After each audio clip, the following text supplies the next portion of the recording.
রৌদ্র উজ্জ্বল দিন, চারিদিকে মানুষের কোলাহল। বরযাত্রীরা সকলে যে যার মতো তৈরি হতে ব্যস্ত। এত বেলা হয়ে যাবার পরও যখন সাগর আর উষা নিচে নামেনি, লিপি বেগমের মনে কেমন খটকা লাগলো। সকালেই ডেকে যেত, কিন্তু ছেলে আর ছেলের বউ একসাথে আছে ভেবে সংকোচে আর আসেনি। এবার বিষয়টা বাড়াবাড়ি হয়ে যাচ্ছে। লিপি বেগম এবার চললেন ছেলে আর ছেলের বউকে ডাকতে। কয়েক সিঁড়ি পেরোতেই পথিমধ্যে দেখা হয় সাদাপের সাথে। কোথায় যাচ্ছ বড় আম্মু? সাদাবকে দেখে যেন মেঘনা চাইতেই জল পেয়ে গেলেন। যাক, এবার সাদাব নিজে গিয়ে না হয় তাদের ডেকে আনবে। হ্যাঁ রে, যাচ্ছিলাম উষা আর সাগরকে ডাকতে। এত বেলা হয়ে গেল, এখনো উঠলো না। ওরা নাই, ভাইয়া তো ভোর রাতে চলে গেছে বড় আম্মু। উষাকে সঙ্গে নিয়ে গেছে। সাদাপের ভাবলেসিন ভাব উত্তর দেওয়ায় লিপি বেগম অবাক হলেন। ভোর রাতে চলে গেছে মানে? এলোই তো মধ্যরাতে, আবার চলে গেল কেন? তাও কাউকে না বলে? কি বলছিস চলে গেছে মানে? কেন? কাউকে তো কিছু বলেনি। আমাকেও তো বলল না। তোমার ছেলেকে তুমি চেনো না? নিজের বউকে এভাবে অপমান করেছে, আর সে কি থাকবে এখানে? উষাকেও নিয়ে গেছে। বলেই সাদাপ আর দাঁড়ালো না। এখনো অনেক কাজ বাকি। ভোর রাতে সবার আড়ালে বাড়ি থেকে বের হতে সাগর উষাকে সাদাপি সাহায্য করেছে।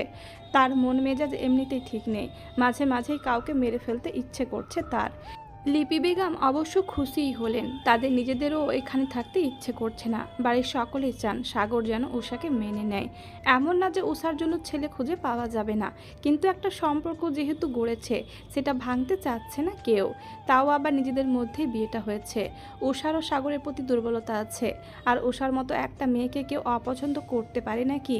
এমনিতে মেয়েটার মায়ের জন্য নিজেকে অপমানিত হতে হয়, তারপরে যদি আবার স্বামীর সংসার হারা হয়, এই সমাজে উষার মাথা উঁচু করে বাঁচা দায় হয়ে যাবে। লিপি বেগম নিচে আসতেই মারিয়া জামানের ভাবি জিজ্ঞেস করলেন, আপা সাগররা ওঠেনি? লিপি বেগম কাচুমাচু করতে লাগলেন। কিছু একটা ভেবে বললেন, হ্যাঁ ভাবি, ওরা ঢাকায় চলে গেছে সকাল সকাল। অফিসে কি একটা জরুরি কাজ পড়েছে, যেতেই হবে। একা গেলে খাওয়া দাওয়ার অসুবিধা হয়ে যেত, তাই উষাকেও সঙ্গে পাঠিয়েছি। সাদাপ আর রাফিদ একটু দূরেই দাঁড়ানো ছিল। বড় আম্মুর কথায় দুজনেই আর চোখে তাকায় লিপি বেগমের দিকে। জাহানারা বেগম ব্যথিত হলেন। তিনি খুব ভালোভাবে বুঝতে পেরেছে নিজের মায়ের করা অপমানের জন্যই ওরা কারোর সাথে দেখা না করে চলে গেছে। মেয়েটার কাছে ক্ষমাও চাইতে পারেননি, তার আগে চলে গেল। জাহানারা বেগম অসহায় মুখ করে বললেন, আমাকে আর আমার মাকে মাফ করবেন আপা। আমার মা বুঝতে পারেননি, ওরা এ কারণেই চলে গেছে আপা। বিশ্বাস করেন আপা, আমি মেয়েটাকে কখনো পরের মেয়ের চোখে দেখিনি। এসব কি বলছেন ভাবি? বয়স্ক মানুষ, বোঝেনি। মাপ চেয়ে আমাদেরকে লজ্জায় ফেলবেন না। সাগরের আর্জেন্ট অফিস দরকার ছিল, তাই চলে গেছে। ভাবি, আপনাকে ভাইজান ডাকছে, জলদি যেতে বলেছে। নাবিল ভূঁইয়া এসে তাড়া দিলেন লিপি বেগমকে। তিনিও জাহানারা বেগমের থেকে বিদায় নিয়ে চলে গেলেন। বেলা সবে 11টা পেরিয়েছে। আরিফা সাওয়ানের সাথে আড্ডায় মশগুল। ছেলেদের সাথে তেমন মেশা হয় না তার, তবে আরাফের এই কাজিনকে বেশ মনে ধরেছে আরিশার। যেমন ভদ্র সভ্য, তেমনই তার ব্যক্তিত্ব। শ্যামবর্ণের পুরুষের চালচলন আরিশাকে মুগ্ধ করেছে। দুজনের মধ্যে বন্ধুত্বপূর্ণ সম্পর্কও তৈরি হয়েছে। সাথে আবার ওর কাজিন রুহি আছে। তিনজনে মিলে জমিয়ে আড্ডা দিচ্ছে। এসব দেখে রাগে ফেটে যাচ্ছে সাদাব। চেনা নেই জানা নেই, একদিনের পরিচয়ে একটা ছেলের সাথে এত ক্লোজ হতে হবে কেন? আমাকে তো খুব জ্বালিয়ে মারে কোনো মেয়ের সাথে ফ্ল্যাট করলে, তবে নিজের বেলায় ছাড় কেন? উঠানের এক কোণে বসে আড্ডা দিচ্ছিল আলিসারা।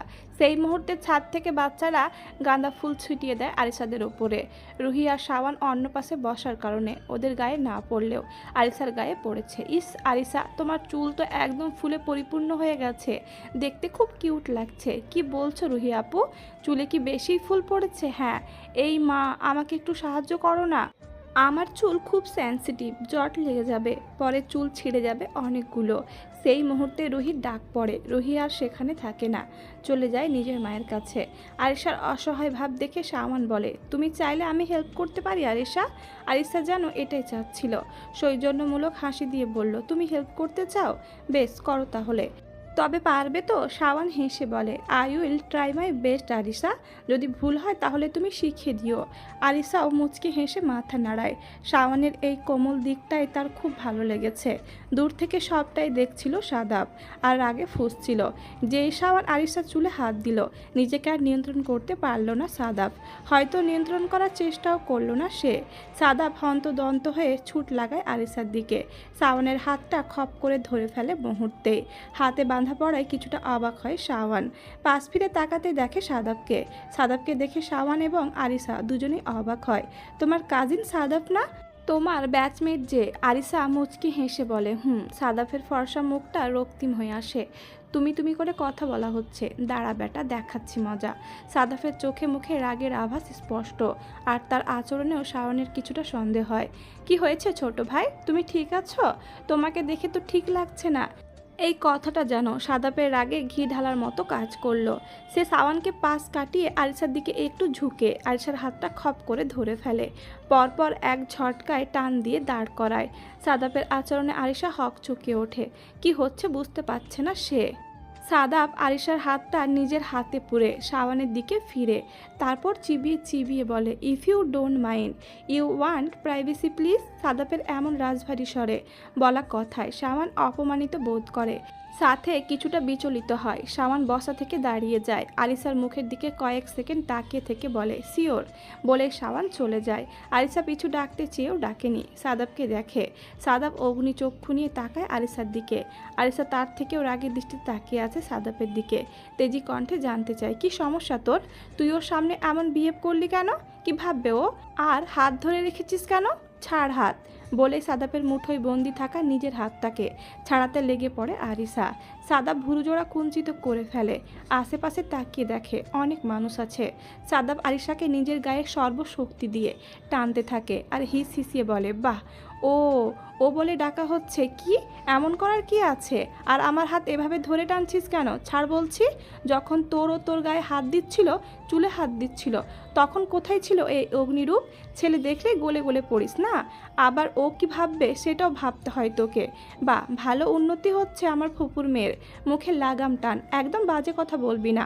হাত ছাড় আমার। তোর মতো আমার চরিত্রের দোষ নেই যে ছেলে দেখলেই গলে গলে পড়ব। তুই তো মেয়ে দেখলেই গলে পড়িস, হুঁশ হারিয়ে ফেলিস।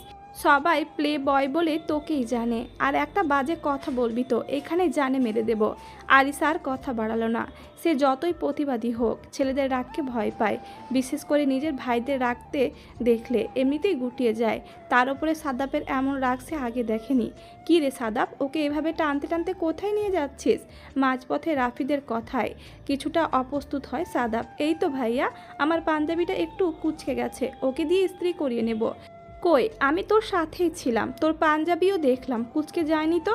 আরিসা ভেংচি কাটে। একটা পাঞ্জাবি ইস্ত্রি করে দেওয়ার জন্য এত রাগ? আমি করব তোর পাঞ্জাবি আয়রন? স্বপ্নেও না। রাফিদ হেসে বলে, যা যা ভাইয়ের সেবা কর, ভাই তোর রেগে আছে। সাদাব তাকাতেই রাফিদ মুখে আঙুল দিয়ে চুপ হয়ে যাওয়ার ভান করে। পাঞ্জাবি কেন, আমার ঘরের টাইলসও তোকে দিয়ে মোছাবো, লিখে রাখ। কোনো মতে আরিসাকে নিয়ে ছাদে আসে সাদাব। তারপর দাঁতে দাঁত পিষে বলে, ওই শাওনের সাথে তোর এত কিসের কথা? ওই ছেলে তোর সাথে এত চিপকে থাকে কেন? তাতে তোর কি সমস্যা? আমার সাথে কে চিপকে থাকবে না থাকবে সেটা আমার ব্যাপার, তুই এটাতে নাক গলাস না। একটা বাইরের ছেলের সাথে এত কথা থাকবে কেন তোর? শাওন বাইরের ছেলে, এটা তোকে কে বলল? বাইরের না তো কি? দেখ, কথা বাড়াবি না বলে দিলাম। ফারদার আমি যেন তোকে ওর সাথে না দেখি। তোর কথা আমি কেন শুনবো? কেন? আমি কবে তোকে এভাবে শাসাই? কয়দিন গিয়ে জানতে চেয়েছি এই মেয়ে ওই মেয়ের সাথে কেন কথা বলিস? আমি কোনোদিন তোর কাজে বাধা দিয়েছি? এত কথা শুনতে চাচ্ছি না আমি বলেছি ওর সাথে যাবি না মানে যাবি না। আমি যাবই। সাদাব রাগে দেওয়ালে পাঁচ বসিয়ে দিল। আরিসা গুটিয়ে গেলেও দমে যায়নি। যা যা এখনই আমার সামনে থেকে, ফারদার আমার সামনে আসবি না। আরিসা আবার দাঁড়ালো না, রাগে গজগজ করতে করতে বেরিয়ে গেল। মগের মুলুক নাকি, তার কথা কেন শুনতে হবে? সাদাব নিজেকে ধাতস্থ করার জন্য জোরে জোরে শ্বাস নিচ্ছে। রাগ লাগছে প্রচুর। সাগর উষাকে বাসায় রেখে বেরিয়েছে। ডাক্তার দেখাতে হবে, হাতে অনেক বেশি জখম হয়েছে, তার ওপরে কাঁচ, অ্যান্টিবায়োটিক নিতে হবে। উষা ঘুমে আছে, প্রেসার বেড়েছে, ঘুমাতে হবে ওর। পারিবারিক ডাক্তারের সাথে কথা বলে ওষুধও খাইয়ে দিয়েছে সাগর। ডাক্তারের কাজ শেষ করে সাগর এসেছে রেস্টুরেন্টে গালিব আর নেহালের সাথে দেখা করতে। সরি, দেরি হয়ে গেল। নেহাল এতক্ষণ খেয়াল করেনি। তোর হাতে কি হয়েছে? ব্যান্ডেজ কেন? গালিবও বিচলিত হলো। প্রিয় বন্ধুকে আহত অবস্থায় দেখে মনটা ভেঙে গেছে। ভেবেছিল একটু মজা করবে, তার আর হচ্ছে কই। তোর ঠোঁটের কোণে লাল কেন? হাতে ব্যান্ডেজ কেন? অ্যাক্সিডেন্ট করেছিস? না, তেমন কিছু না। নেহাল ছটপটিয়ে উঠল। ছোট থেকে একসাথে বড় হয়েছে, নিজের ভাই আবার সবচেয়ে কাছের বন্ধু। ভাইয়ের এমন অবস্থা দেখে নেহালের খারাপ লাগছে ভীষণ। ঝেড়ে কাজ কি হয়েছে তোর, আমাদেরকে জানাসনি কেন? সাগর সব কিছু খুলে বলল নেহাল আর গালিবকে। সাগরের সাথে তারা দুজনেই রাগান্বিত হয়েছে, হবে নাই বা কেন? মেয়েদের জন্য এসব কতটা কষ্টের এটা শুধু মেয়েরাই বোঝে। তার উপরে রাতে ঘটে যাওয়া কাহিনীও বলেছে। যাই হয়েছে খুবই খারাপ হয়েছে। ওই বেটাকে খুঁজে বের করলেই হবে। খোঁজ খবর নে, বাড়ি কোথায় ওর? আর তোকেও বলি সাগর, উষার মধ্যে এমন কোনো সমস্যা আমি দেখি না যে কারণে তার সাথে সংসার করা যাবে না। কেন এমন করে মেয়েটাকে সব জায়গায় ছোট করছিস? বাদ দে গালিব, এসব আর নতুন কি? ও যদি মানুষের মান সম্মানের কথা ভাবতো তাহলে আজকে ওদের সম্পর্ক এই স্টেজে থাকতো না। সাগর ভাই আমার, আজকে একটু খুলে বলতো তোর আসল ভয়টা কোথায়? আগে আরও বহুবার বলেছি, আজকে নতুন করে বলার কিছু নেই। সাগরের গম্ভীর স্বর, চোখে মুখে চাপা হতাশা দেখা যাচ্ছে। তুই যেসব কথা বলেছিস সেই সব আমার কাছে যথেষ্ট মনে হয়নি। কী রে ভাই গালিব, তুইও ওর পেট থেকে জীবনে কথা বের হবে? ও কেমন চাপা স্বভাবের জানিস না তুই? ওকে মন দিয়ে না, নিজের ব্রেন খাটিয়ে বুঝতে শেখ। তা আমি বহুত আগেই বুঝে গিয়েছি। আমারে উদ্ধার করছোস তোরা দুইজনে। তিন বন্ধু একসাথে বসে আড্ডা দিচ্ছে। রাত তখন 9টার কাছাকাছি। গালিব ফোন স্ক্রল করছিল। হঠাৎ নিউজ ফিডে ছোটনের একটা পোস্ট নজরে পড়ে। ছোটন কভার ফটো আপলোড করেছে, যেখানে ছোটন তার বইয়ের মুখ দেখছে আয়নায়। আয়নার মধ্যে দিয়েই দুজন দুজনের দিকে তাকিয়ে আছে। দুজনের মাথার ওপরে একটা নেটের পাতলা লাল রঙের দুপাট্টা, যেটা দিয়ে দুজনের মাথা ঢাকা। সেই ছবি আপলোড করে ক্যাপশনে দিয়েছে বউ। গালিব সেটা দেখে, তারপর দুই বন্ধুর দিকে এগিয়ে দেয় নিজের মোবাইল। দেখ মামাই কি ছবি আপলোড দিয়েছে আর ক্যাপশনে কি লিখেছে। নেহাল ছবিটা দেখে খুশি হলো, হাসি হাসি মুখ করে বলল মাশাল্লাহ, সুন্দর দেখাচ্ছে, কিন্তু তুই চোখ মুখ এমন বানিয়ে রেখেছিস কেন? সাগরেরও একই কথা, মামা তার বউ নিয়ে ছবি আপলোড দিয়েছে, তোর প্রবলেম কোথায়? শালা তোর মতো বিবাহিত পুরুষ কি বুঝবে সিঙ্গেল জীবনের হতাশা? সমস্যা না কোনো আমার, ক্যাপশন দেখ কিভাবে বউ লিখেছে। সাগর চোখ ছোট ছোট করে তাকায় গালিবের দিকে। বউ নিয়ে ছবি আপলোড দিয়েছে, বউ লিখবে না তো কি লিখবে? আমরা কি বলেছি এটা ছোটন মামা সতীন? গালিব কপাল চাপড়ায়, তুই আর ঠিক হবি না গালিব। গালিব দুষ্টু হেসে ছবিতে কমেন্ট করে, তো আমরা কখন বললাম এটা তোমার সতীন? সাগর উঠে দাঁড়ায়, আমি যাই তোরা থাক, আর ফিদান যেন না জানে কিছু। উষা বাসায় একাই আছে, ঘুম ভাঙার সময় হয়ে আসছে। হ্যাঁ যা যা, এমনিতেই তো বউ হিসেবে মানতে চাও না, আবার রাত হলেই বউ ছাড়া চোখে দেখো না। নেহাল খুক খুক করে শুকনো কাশি দেয়। হাজার হোক নিজের ভাই বোন। গালিবের মাথায় গাঁটটা মেরে বলে, লেখাপড়া হুদাই করেছিস তুই। সাগর বেরিয়ে যায় বাসার উদ্দেশ্যে। সাগর চলে যাবার প্রায় 25-30 মিনিট পরেই ছোটনের কল আসে গালিবের ফোনে। কি ব্যাপার বরমশাই, খুব তো বিয়ে নিয়ে লাফালাফি চলছে, তা এখন কোথায় আছো? এখনও বইয়ের আঁচলের তলায় মুখ ঢাকোনি? নেহালের কথা শেষ করার সাথে সাথে পাশ থেকে গালিব বলে, ধুর বেটা, আজকে রাতে আঁচলের তলে মুখ লুকায় না, উল্টো আঁচো। চুপ থাক তুই, মুখ খুললেই অশ্লীল কথা বের হয় তোর মুখ থেকে। নেহালের কথাকে আগ্রহ্য করে ছোটন গালিবের উদ্দেশ্যে বলে, গালিব বাপ আমার তো বাসর ঘরে ঢুকতে ভয় লাগছে, লজ্জা লাগছে। নেহাল গালিবের মুখ থেকে হাত ছড়ায়, দেখ শালা মামার অবস্থাটা দেখ, একটু আগেই ছবি পোস্ট করলো বউকে সাথে নিয়ে, এখন নাকি বাসর ঘরে ঢুকতে ভয় করে। চুপ থাক, মামা নার্ভাস। কি হলো, কিছু বলছো না কেন? আমার কেমন লাগছে, একটা মেয়ের সাথে এক রুমে থাকবো, তাও জীবনের ফার্স্ট। লজ্জা লাগছে আমার।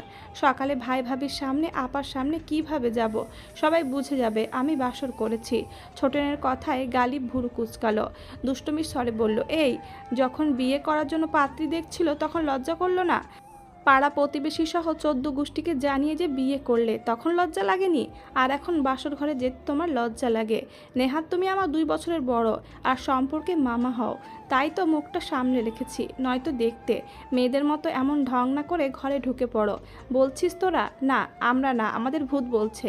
এসব বাদ, আগে বলো সবেমাত্র 10টা বাজতে চললো, এখনই তোমাকে বাসর ঘরে ঢুকতে দিচ্ছে কেন? মজা নিস না, প্যারাই আছি। আচ্ছা রাখছি, পরে কথা বলবো। এই মামা শোনো। গালিবের ডাকে থামে ছোটন। কি বলবি বল। শোনো, বাসর ঘরে ঢোকার পরে চারপাশের পরিবেশ পরিস্থিতি অনুকূলে থাকবে না, কিন্তু নিজেকে স্ট্রং থাকতে হবে, বুঝলে? নেহাল গালিবের দিকে সন্দেহের দৃষ্টিতে তাকায়। তুই জানলি কিভাবে? গালিব না বোঝার ভান করে বলল, কোনটা? পরিবেশ পরিস্থিতি অনুকূলে থাকে না এটা? গালিব দুষ্টু হেসে মাথা চুলকায়। সাগর বাসায় ফিরে দেখে উষা ড্রয়িং রুমের সোফায় বসে টিভি দেখছে। সাগরকে দেখে উষা উঠে দাঁড়ায়, সাগরের সামনে গিয়ে বলে, আমাকে একাই বাসায় রেখে কোথায় গিয়েছিলেন আপনি? সাগর দরজা লক করছিল, উল্টো দিক ঘুরে উষার মিহি কণ্ঠে পেছন ফিরে তাকায় সে। নিজের হাত উঁচু করে ধরে দেখায় উষাকে, হাতের জন্য ট্রিটমেন্ট নিতে ছোট্ট জবাব, কিন্তু উষার কলিজা নাড়িয়ে দেওয়ার জন্য যথেষ্ট।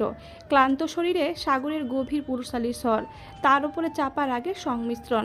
উষার মনে মনে অপরাধবোধ কাজ করে, তার জন্যই তো সাগর ভাইয়ের এই অবস্থা। উষা কিছু বলার আগে সাগর নিজের হাতে থাকা খাবারের ব্যাগটা এগিয়ে দেয় উষার দিকে। উষা ভুরু কুচকে তাকায় সাগরের দিকে। খাবার আছে এখানে, গরম গরম খেয়ে নে। আপনি খাবেন না? উষা ভয়ে ভয়ে বলে, কখন? কিছু মনে না করলে একটা কথা বলি। সাগর নিজের ঘরের দিকে যাচ্ছিল, উষার কথা শুনে মাঝপথেই দাঁড়িয়ে যায়, গম্ভীর স্বরে বলে, কি কথা? উষা দোনামোনা করতে থাকে। উষার মোচড়ামুচড়ি দেখে সাগর বিরক্ত হয়। কি বলবি বলে ফেল। না মানে বলছিলাম খাবারটা আমরা একসাথে বসে খাই। সাগর কিছুক্ষণ তাকিয়ে থাকে উষার মুখের দিকে, তারপর কি মনে করে বলে, আচ্ছা খাবার রেডি কর, আসছি আমি।